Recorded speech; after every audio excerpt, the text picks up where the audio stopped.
بهر بولیدگی هر یکی ما و شما قصه میدیا تقدیم میکند.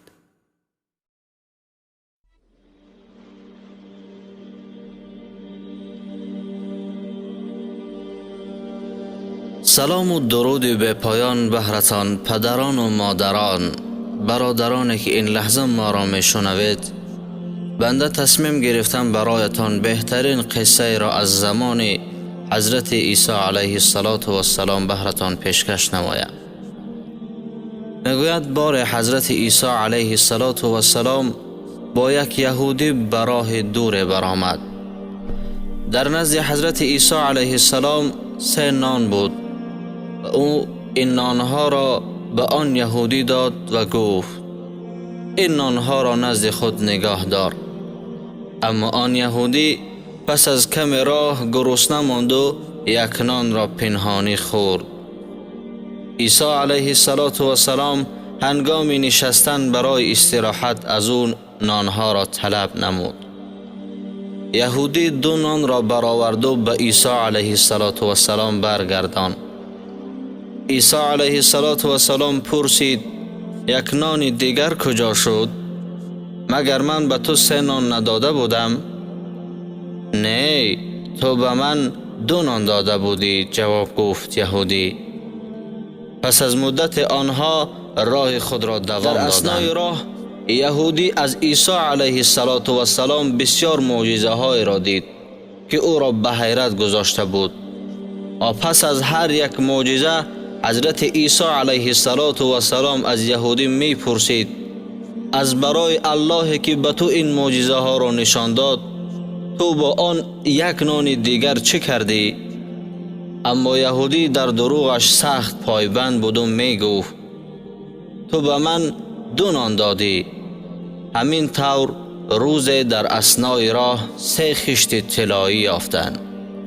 یهودی زود به عیسی علیه السلام خطاب نمود و گفت این طلاها را بینمان تقسیم کن. عیسی علیه السلام چنین تقسیمات نمود یکی این از من، دیگری از تو، اما 3مین از نفری که آن نان 3م را خورده است. یهودی زود با خرسندی گفت این من آن 3مین نان را خوردم، پس این خشت طلایی نیز حق من است. عیسی علیه السلام به او گفت دور شو از من. پس از دیدن این قدر معجزه هایی که از بزرگی الله نشانه های براعلا بودن تو به دروغت قائل نشدی و توبه نکردی، اما با دیدن این طلایی که نزد او قدر ندارد اکنون قائل شدی. سپس میگوید یهودی را با آن طلاها گذاشته عیسی علیه السلام راه خود را ادامه داد. مدت پس به نزد یهودی 3 غارتگر حاضر شدند. آنها او را کشته طلاها را از خود کردند. چون غارتگران سخت گرسنه بودند یک نفرشان را برای خریدن خوراک به شهر روان کردند و گفتند بیایید اول خوراک بسیاری بخوریم و سپس این طلاها را برابر تقسیم نماییم. زمانی که غارتگر 3م از چشم ناعیان شد این 2 غارتگر میان خود مصلحت نمودند که به ما چی لازم این طلاها را میان 3 نفر تقسیم نمودن. بیا وقتی که خوراک بیارد او را کشته این طلاها را بین خود تقسیم می نماییم. اما آن نفری که برای خوراک رفته بود به خود فکر کرد که گر من آنها را بکشم همه طلاها به خودم تنها می رسد. با این فکر او کم زهر خرید و در خوراک همراه نمود و به نزد رفیقانش برگشت. چون او به نزد همراهانش رسید آن 2 نفر او را کشتند و نشسته خوراک آورده اش را خوردند.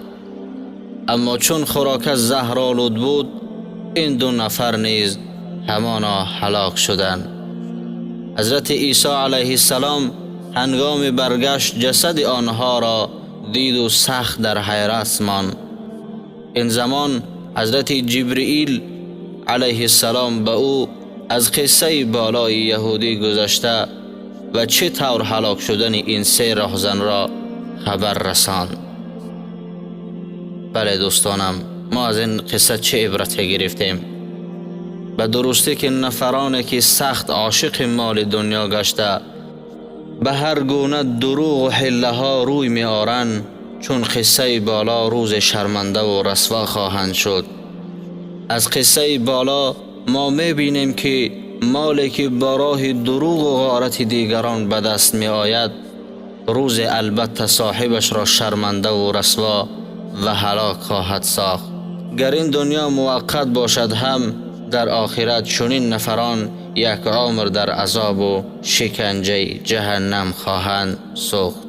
برادران و خواهران ایمانی، البته هر یک چنین قصه ها حقیقت داشته از پیامبران و بزرگان و نیاگان برای اهل ایمان سبب عبرت گردند، چون سبب رسیدن آنها تا به ما عیناً همین است. اما عبرت را عاقلان میگیرند، نه به عقلان و به ایمانان. گوش دل می باید برای خواندن و یا گوش دادن به این قصه ها. گر با گوش دل بشنیدیم، البته انشاءالله عبرت خواهیم گرفت. در اینجا قصه را به انجام میرسانیم. دوستان عزیزم، با شما بودم بنده عبدالله. یکایک شما را از برای الله دوست می‌دارم. ویدیو را به دیگر برادران پهن کنید و در حق بنده دعاگو باشید. خدا یار و مددگار ما و شما دوستانم.